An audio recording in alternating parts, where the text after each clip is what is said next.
Types of test की बात कर लेते हैं।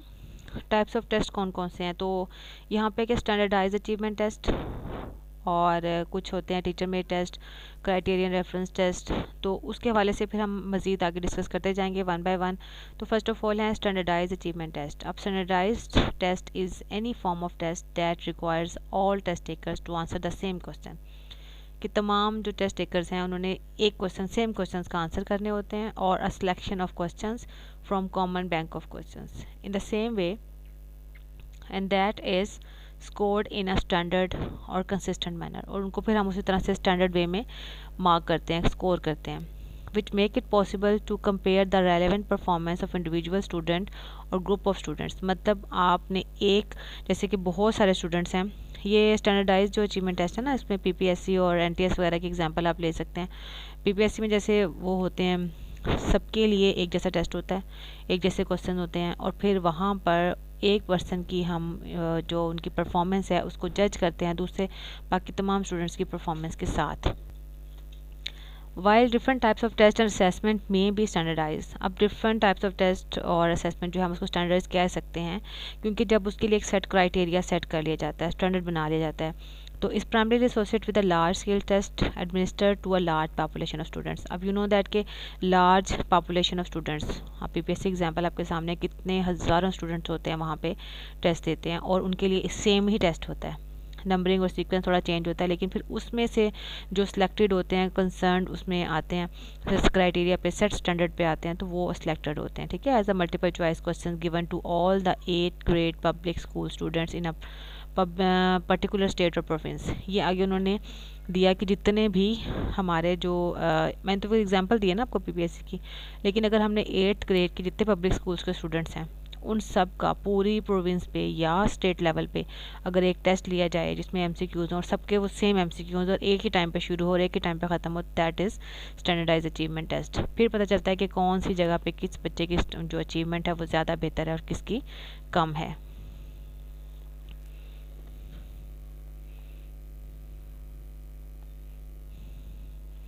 ठीक है जी, ये समझ आ गया, टाइप्स ऑफ टेस्ट क्लियर हो गया। फिर examples of standardise test. Standardise test के एग्जांपल्स कुछ आप देखें कि अचीवमेंट टेस्ट होते हैं इसमें, are designed to measure the knowledge and skills students learn in school और to determine the academic performance they have made over a period of time. इसमें कुछ अचीवमेंट टेस्ट आ जाते हैं। वो क्या करते हैं, वो बच्चों की जैसे एक over a period of time के 1 साल में 6 माह में बच्चों ने कितनी इन्फॉर्मेशन जो है वो लर्न किया, कितना कुछ सीखा है, ये उस हवाले से बात होती है। फिर आता है एप्टीट्यूड टेस्ट। एप्टीट्यूड टेस्ट में क्या होगा कि attempt to predict a student's ability to succeed in intellectual और physical endeavour by for example evaluating mathematical ability, language proficiency, abstract reasoning, motor coordination and musical talent। कि बच्चों की ना हम प्रिडिक्ट करते हैं उनकी एबिलिटी को कि वो किस तरह से नेक्स्ट फ्यूचर में किस चीज़ पे उनका ज़्यादा फोकस होगा और किस फील्ड में वो ज़्यादा अच्छा काम कर सकते हैं। लाइक जैसे आप देखो कि फिजिकल एंडिवर है, अब आप उसको देखो वैल्यू मैथमेटिकल एबिलिटी जज कर सकते हैं, लैंग्वेज में उनकी जज कर सकते हैं, एब्स्ट्रैक्ट रीजनिंग कितनी है, मोटर कोऑर्डिनेशन क्या है, तो ये इन सब चीज़ों को हम जज कर सकते हैं। फिर है college admission entry test. College admission जो एंट्री टेस्ट होते हैं वो क्या करते हैं कि डिसाइड करते हैं कि which students will be admitted to a collegiate program, के कॉलेज के उस प्रोग्राम में कौन कौन से स्टूडेंट को हम शामिल करेंगे, उसको एडमिशन देंगे। तो ये हैं स्टैंडर्डाइज टेस्ट की, उन्होंने अपना स्टैंडर्ड बनाया होता है ना एंट्री टेस्ट वगैरह के हवाले से। फिर है इंटरनेशनल कंपैरिजन टेस्ट, जो इंटरनेशनल लेवल पे कंपैरिजन टेस्ट होते हैं। अब इंटरनेशनल मतलब कि वहाँ पे सिर्फ आपका आप कंट्री इन्वॉल्व नहीं होगा, वहाँ बाकी दूसरे और कंट्रीज़ भी इन्वॉल्व होते हैं इसमें। ये एडमिनिस्ट्रेड होते हैं periodically over a period of time, मतलब कुछ 3 मंथ्स का पीरियड होता है या 6 मंथ का पीरियड होता है या ईयरली होते हैं। तो to represent sample of students in a number of countries. कुछ स्टूडेंट्स जो होते हैं मुख्तलिफ कंट्री से उनको सेलेक्ट किया जाता है for the purpose of monitoring achievement trends in individual countries and comparing educational performance across countries. और डिफरेंट एजुकेशनल जो मतलब कंट्रीज़ हैं ना, उसमें से बच्चों की एजुकेशन परफॉर्मेंस को कंपेयर करते हैं। तो उसके लिए हम ये इस किस्म के टेस्ट जो हैं वो यूज़ कर रहे होते हैं।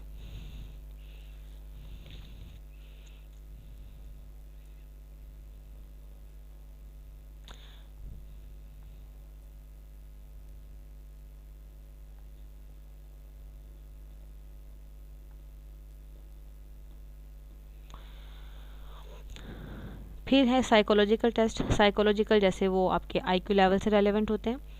Are use to measure a person's cognitive abilities. Mental abilities होती हैं, कितना उनके अंदर लर्निंग एबिलिटीज़ हैं, रिमेंबरिंग कितनी है, वो इस हवाले से। और इसमें and mental, emotional, developmental and social characteristics इसको जज करते हैं।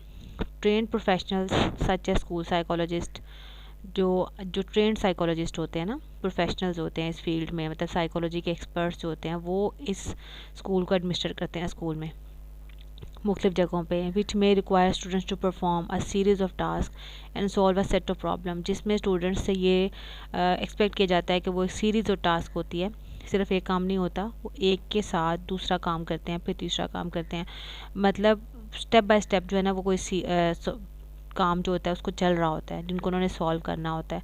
इस टेस्ट के हवाले से जो होते हैं ना, जो साइकोलॉजिकल टेस्ट होते हैं, और ये प्रोफेशनल्स के थ्रू होते हैं। कैरेक्टरिस्टिक्स ऑफ, क्या कैरेक्टरिस्टिक्स हैं इसकी स्टैंडर्डाइज अचीवमेंट टेस्ट की, वो देख लेते हैं क्या क्या हैं। अब आप देखें कि unlike teacher made test, teacher made test क्या होता है, जैसे आमतौर पे टीचर्स क्लासरूम में टेस्ट बना रहे होते हैं, बच्चों से टेस्ट ले रहे होते हैं, वो क्लास टीचर मेड टेस्ट होते हैं।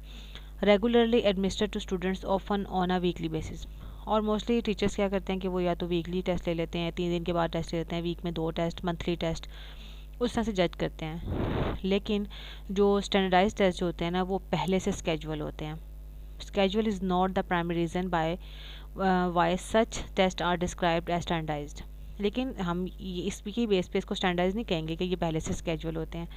ये असल में ना टेक्निकल क्वालिटीज़ को जज करते हैं by the American psychological association, जो APA है ना, उसकी जो टेक्निकल क्वालिटीज़ हैं उस को जज कर रहे होते हैं, उसके स्टैंडर्ड्स को मीट करते हैं। तो टेस्ट कंस्ट्रक्शन एंड एवेल्यूएशन क्या होगा कि the test should be constructed in a way that eliminates the influence of guessing. Test आपको ऐसे बनाने चाहिए जिसमें गेसिंग का चांस ना हो और मिसअंडरस्टैंडिंग भी ना कोई हो किसी भी क्वेश्चन के बारे में। This is where a well structured format is crucial in test construction. उसके लिए एक वेल स्ट्रक्चर्ड फॉर्मेट बहुत ज़रूरी होता है क्वेश्चन में, टेस्ट में।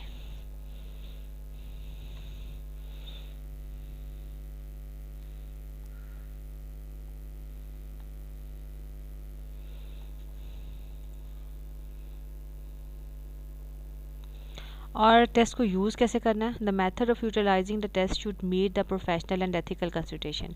जब टेस्ट आपने यूज़ करना है, टेस्ट को एडमिनिस्टर करना है, तो उसके लिए प्रोफेशनल और एथिकल कंसिडरेशंस को सामने रखना चाहिए। For example, some test are inappropriate for children who are younger than 2 years and some tests cannot be used for students who are suffering from a particular disabilities। क्योंकि कुछ test ऐसे बना दिए जाते हैं जो कि कुछ ख़ास डिसेबिलिटीज़ को, कुछ प्रॉब्लम्स को मेंशन कर रहे होते हैं, या कुछ ऐसे होते हैं जो छोटे बच्चों के लिए अप्रोप्रिएट नहीं होते।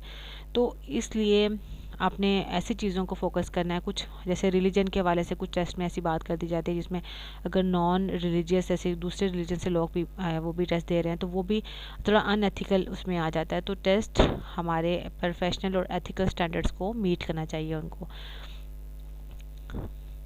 पर्टिकुलर एप्लीकेशंस हैं, the use of scores obtained from the standard test should be clearly specified. आप उसके लिए एक स्कोर जो है वो स्टैंडर्ड टेस्ट के लिए वो अप्रोप्रिएट कर दें। One standardise test that measure intelligence and achievement, जो मैयर इंटेलिजेंस को और अचीवमेंट को मैयर कर रहा है, should not be use to measure social skills. ऐसा टेस्ट हो जिसको आपने डिज़ाइन किया है इंटेलिजेंस के लिए, उसको सोशल स्किल्स मैयर नहीं करनी चाहिए, उसमें क्वेश्चन सोशल स्किल्स से रेलेवेंट नहीं होने चाहिए। Administrative procedures, each standard test should have a systematic procedure in administering scoring and, उसका एक सिस्टमैटिक प्रोसेस होता है। पहले आपने टेस्ट देना कैसे है, फिर उसकी नंबरिंग कैसे होगी, दैन उसके रिजल्ट को आप कैसे इंटरप्रेट करोगे। ये डिफरेंटली जो स्टैंडर्डाइज टेस्ट है ना उनके लिए होती हैं बेसिकली ये सारी बातें।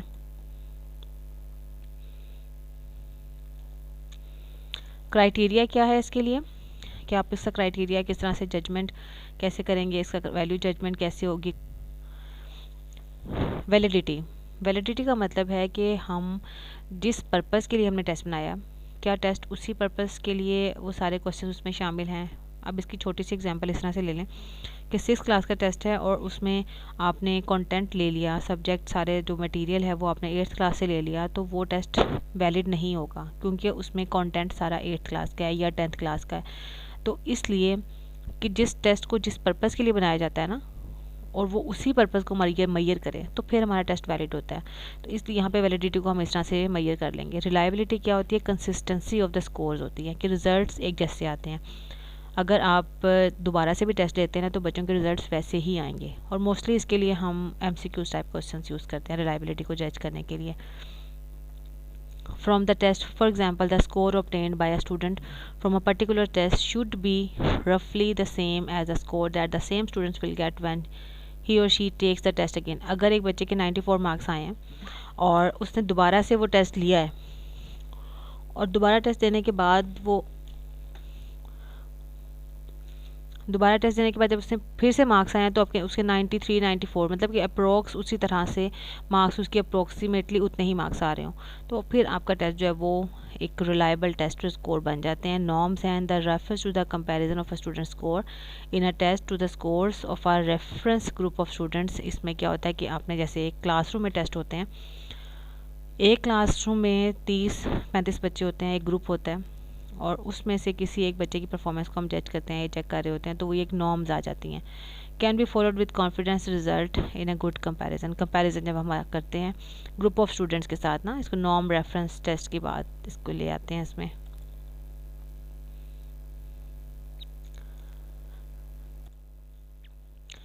Technical characteristics of standardized test, reliability है इसमें। और पॉपुलर यूज़ में देखें कि जो रिलायबिलिटी है रेफर्स टू द एक्सटेंट। अच्छा, जो रिलायबिलिटी इसकी टेक्निकल कैरेक्टरिस्टिक्स को देखें, reliability refers to the extent to which one obtains consistency results की ना। और इसके लिए हम test retest estimates of reliability, मतलब एक दफ़ा टेस्ट लिया, फिर दूसरा टेस्ट ले लिया, थोड़े अरसे के बाद, 3 माह के बाद, 4 माह के बाद आपने दोबारा से टेस्ट ले लिया।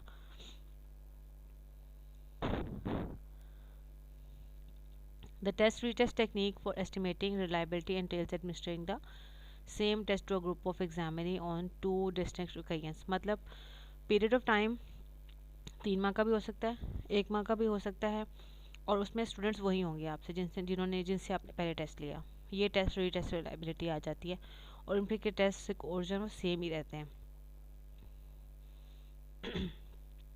दूसरी टाइप है इसकी equivalent form test retest reliability.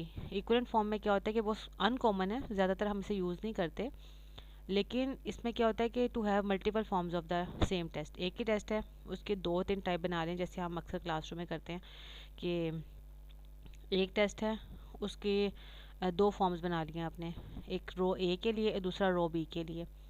Sequence change नहीं करना, number of question he change कर देते हैं। जैसे पहले क्वेश्चन टेस्ट बना लिए हैं, डिफ़िकल्ट क्वेश्चन आपने 10 बनाए हैं, तो उसमें से 5 आपने एक ग्रुप को दे दिए, 5 दूसरे ग्रुप को दे दिए। इसको हम इक्विवेलेंट फॉर्म में कर देंगे, ये इस टाइप की उसमें आ जाता है।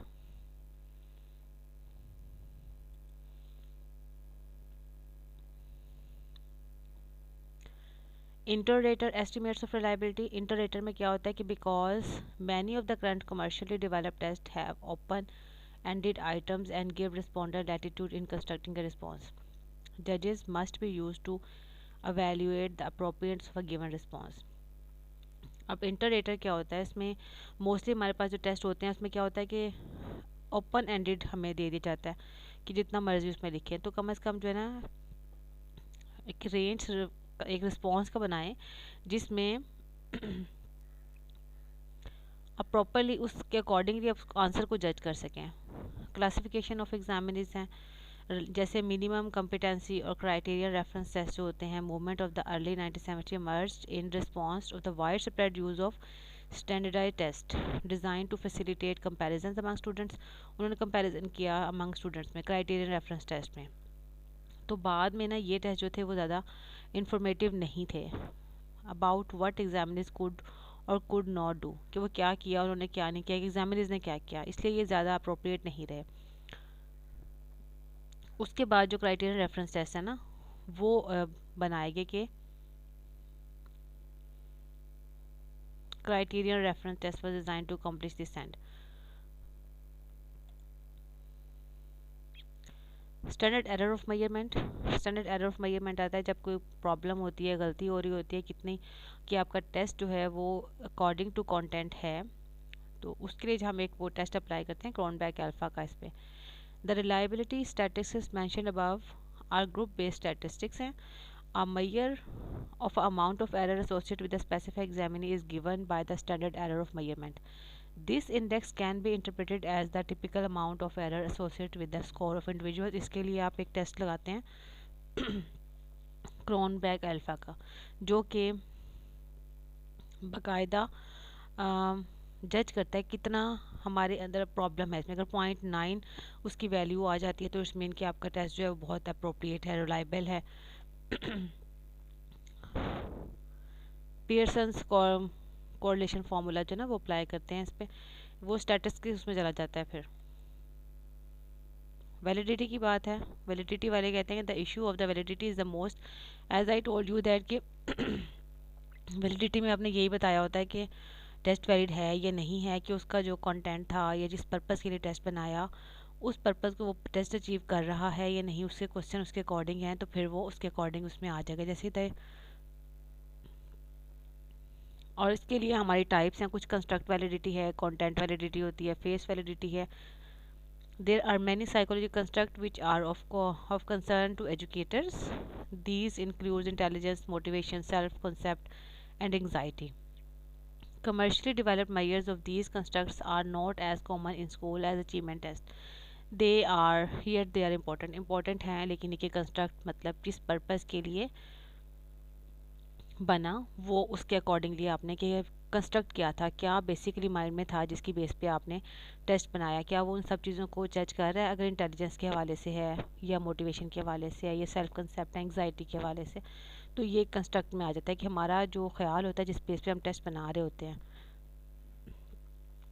कंटेंट वैलिडिटी के जो कंटेंट है, जैसे 6 क्लास का सब्जेक्ट टेस्ट था उसमें कंटेंट भी 6 का ही होना चाहिए, ये उसके हवाले से बात हो जाएगी। Like content validity is based on one might expect on the item in the test. The question of content validity concerns the extent to which the item in the test reflects the type of content and cognitive skill expected by the user. कि हमारे छोटे बच्चे जो होते हैं 6 class के, उनका level कुछ और तरह से होता है, 8th क्लास के लेवल और तरह से होता है, उनकी मेंटल एबिलिटीज़ वो कुछ और तरह से काम कर रही होती हैं। तो हमने अपने टेस्ट में देखना होता है कि क्या हमारा कंटेंट उनकी मेंटल एबिलिटीज़ के अकॉर्डिंग है।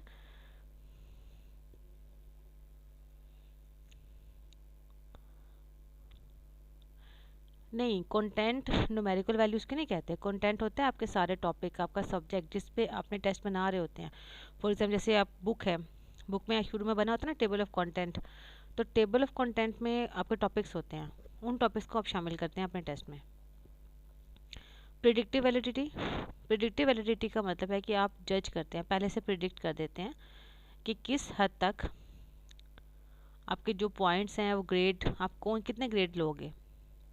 और इसके लिए हम जैसे यहाँ पे देखो, this type of validity is used reported for test design to predict some future event. किसी फ्यूचर इवेंट के बारे में हम जज करते हैं और प्रिडिक्ट कर लेते हैं। मैनी कॉलेज एडमिशन टेस्ट इसमें शामिल है, जैसे कि report validity coefficients related to their ability to predict freshman grade point average. और फिर कॉन्सिक्यूशनल वैलिडिटी है, ये एक फाइनल इशू है।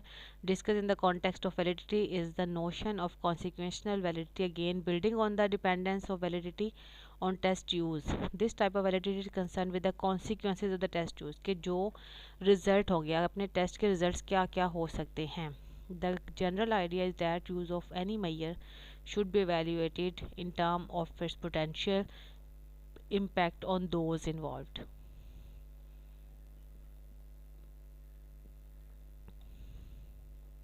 डिफरेंस देख लें अब, ये स्टैंडर्डाइज टेस्ट का और उसका क्राइटेरियन टेस्ट का डिफरेंस है, इसको पढ़ लेते हैं एक बार। कि जनरली प्रिपेयर्ड बाय स्पेशलिस्ट, और जो टीचर मेड टेस्ट होते हैं वो सिर्फ टीचर ही बना लेते हैं, प्रिंसिपल्स ऑफ द टेस्ट। और फिर उसके बाद नंबर 2 पे प्रिपेयर वेरी केयरफुली, लेकिन यहाँ पे क्या होता है कि ऑफनली प्रिपेयर्ड हरेडी जल्दी जल्दी में हैफेजर्डली बनते हैं। और नंबर 3 पॉइंट है given to a large population पे होता है ऑफ द पॉपुलेशन, लेकिन यहाँ पे क्या होता है कि आप स्मॉल क्लासेस को दे सकते हैं, एक क्लास को दे सकते हैं। और generally correlate with other test of known validity and reliability, लेकिन यहाँ पे क्या होता है कि आप teacher made test are not subjected to any statistical procedure, इसमें कोई वैलिडिटी रिलायबिलिटी का चक्कर नहीं होता टीचर मेड टेस्ट में ना। 5 में देखें, इसमें हाई ऑब्जेक्टिव्स होते हैं लेकिन यहाँ पे ऑब्जेक्टिव्स हाई नहीं होते। इसमें स्कोरिंग ऑब्जेक्टिव होती है, नंबर मतलब आपके जितने आगे सो आगे, लेकिन यहाँ पे स्कोरिंग समटाइम्स सब्जेक्टिव भी हो सकती है। और इन नेट कैपेसिटीज़ को जज करता है ये, और ये वाला जो होता है कि ये आपकी मैयर सब्जेक्ट अचीवमेंट को, यहाँ पे क्रिटिकल थिंकिंग को भी, यहाँ सिर्फ सब्जेक्टिव नॉलेज चेक करते हैं, और यहाँ पर ना स्टैटिस्टिक्स अप्लाइड करते हैं इस पर कंपैरिजन और इंटरप्रिटेशंस के लिए, लेकिन यहाँ पे कोई स्टैटिस्ट मतलब मीन मोड मीडियन वगैरह का कोई ऐसा रोल नहीं होता, ये सिंपली आप इसको कर रहे होते हो। सो ये थे आपके टीचर मेड टेस्ट और स्टैंडर्ड टेस्ट में डिफरेंस। ये आपका चैप्टर नंबर 8 था। Hopefully it will all B clear. हो गया होगा आप सबके लिए क्लियर।